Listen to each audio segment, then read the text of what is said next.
Viewer discretion is advised.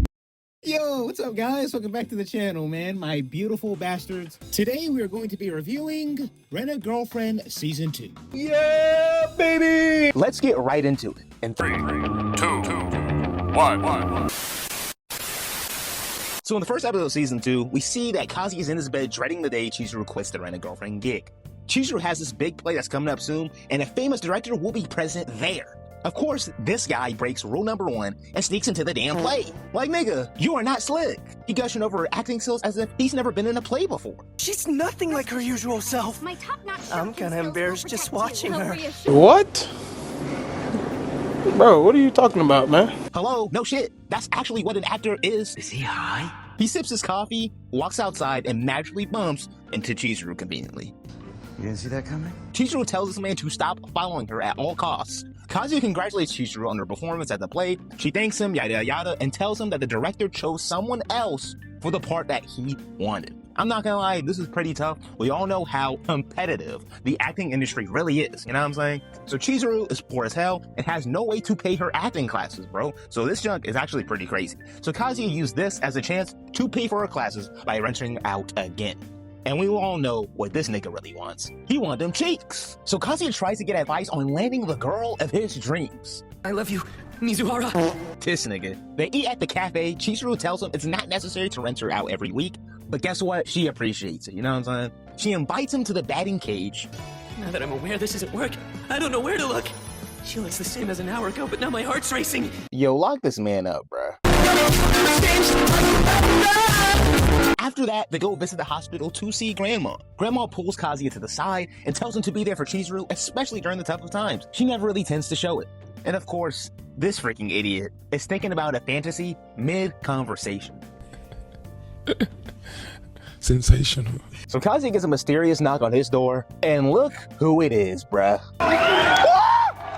What?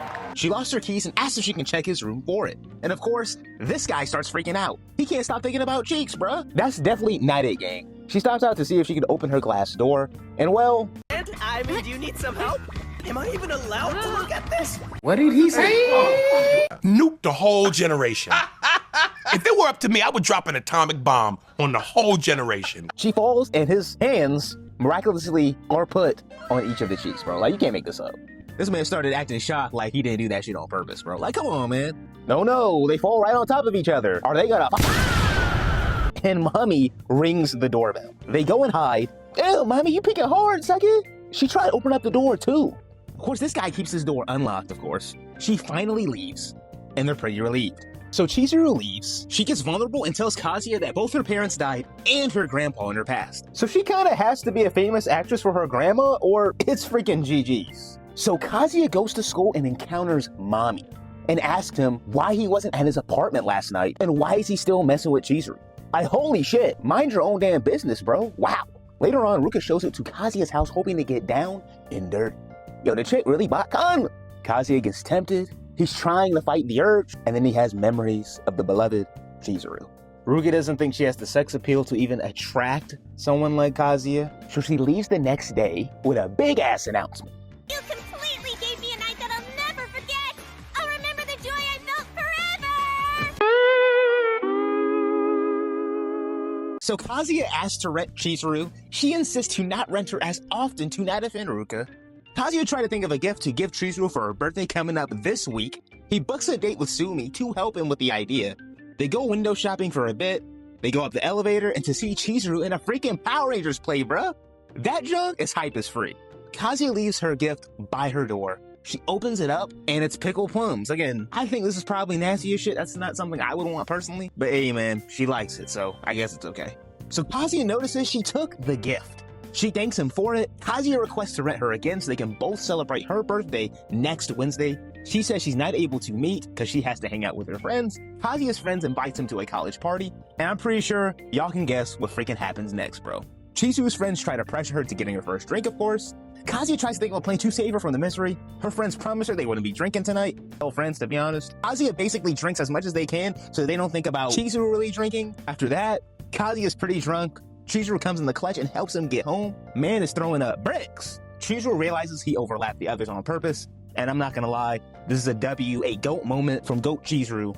Of course, this man passes out, bruh. Next day, he speaks with Ruka at work. Mommy walks in. She tells him she's here because she's in the study room for school. Ruka pops up and asks where he met Mommy. This chunk is awkward as freak, bro. He takes her to her room. She starts reminiscing on the past when they were together. Ruka walks in and asks this. I have a question. What kind of relationship do you two have anyway? Boy, ain't no way, boy. Boy, ain't no way, boy. Yo, Ruka gotta chill, bro. Mommy tells her that they're just classmates. Ruka decides to spoil the surprise and tell her that her and Kazuya are actually dating. Ruka starts going off on his ex, accusing her of trying to get back with him. Mommy goes on the train thinking about what just transpired. She still questions on who Kazuya is truly dating. She wonders whose white purse that was at Chizuru's place a few episodes ago. Chizuru enters the same freaking train, and what do you know? She puts the two and two together. Mommy had the scariest look on her face, dog. Goodness gracious, she creepy, bro. Kazuya books a date with Chizuru and requests her to wear a school uniform attire. This man's freaked out. They meet up, they go to get churros, they share one together, then they go to the photo booth, they take some pictures, and of course, they have to kiss. Look, man, we all know they didn't kiss. They ended up doing some weak llama kiss instead. They go on a ferry ride, and of course, this idiot can't stop looking down there. And here comes another freak-off accident. So Grandma invites Kazuya to a party to celebrate his birthday tomorrow, and urges him to invite Chizuru too. Kazuya asks her if she could go. Chizuru declines and says she has to see her grandma at the hospital. You know what I'm saying? But it's understandable. Ruka calls and wishes him a happy birthday. She says she'll be happy if Chizuru isn't coming. He tells her she can't come. She goes with him anyways. Kazuya tells his grandma Chizuru will come back later around 6. Ruka tries to butter up his family by buying them gifts. Kazuya pulls her to side and tells her she can't be doing that, bro. Like, she need to chill. Damn, this girl bugging, bro. Grandma asks Kazuya to call Chizuru to make sure everything's okay. Ruka gets suspicious, so she tries even harder to impress her family before Chizuru gets there. He comes back and says Chizuru didn't answer. Ruka tries again to impress Grandma. Kazuya gets a call from Chizuru and tells Grandma why she wasn't there. Chizuru tells Kazuya that her grandma isn't doing well and that she needs to be there for her. Man, this is sad. Kazuya says it's fine and that she doesn't need to be there, and calling was enough. And look who grabs the phones and start going off, bro. Like, damn, what did Chizuru do? Chizuru tells Grandma that she has to see Kazuya at his birthday party. Grandma insists that she goes. And look, Go appears at the door. Chizuru asks to lay her respect at the family altar. Ruka is shook. Kazuya goes to the bathroom. And of course, Ruka seduces this man.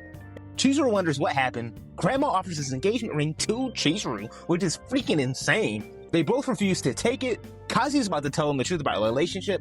Then he gets interrupted by a freaking phone call that her grandma lost consciousness. We find out she's okay. Doctor pulls Chizuru aside to tell her that she doesn't really have much time left. Kazuya feels guilty and wants to come clean about the rent-a-girlfriend thing.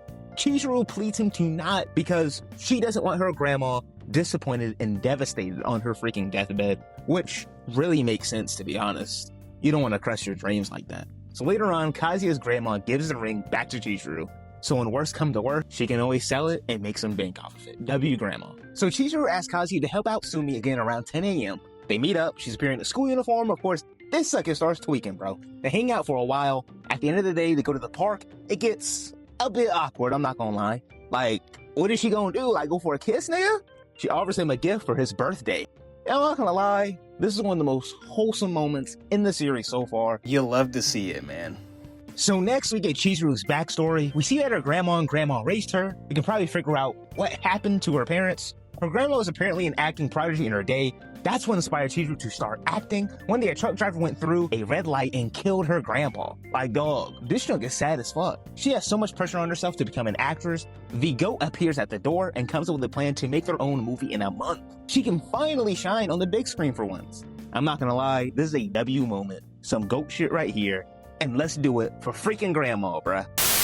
I gotta say, after watching Rent-A-Girlfriend Season 2, I gotta give it around like an 8.5 out of 10. I think it was really good. Not great, but I think it's pretty good. I think it was better than Season 1. If you love my content, man, make sure to like, comment, and subscribe to your boy, Newsboy. And as always, guys, be great, be blessed, and most importantly, be easy. Peace.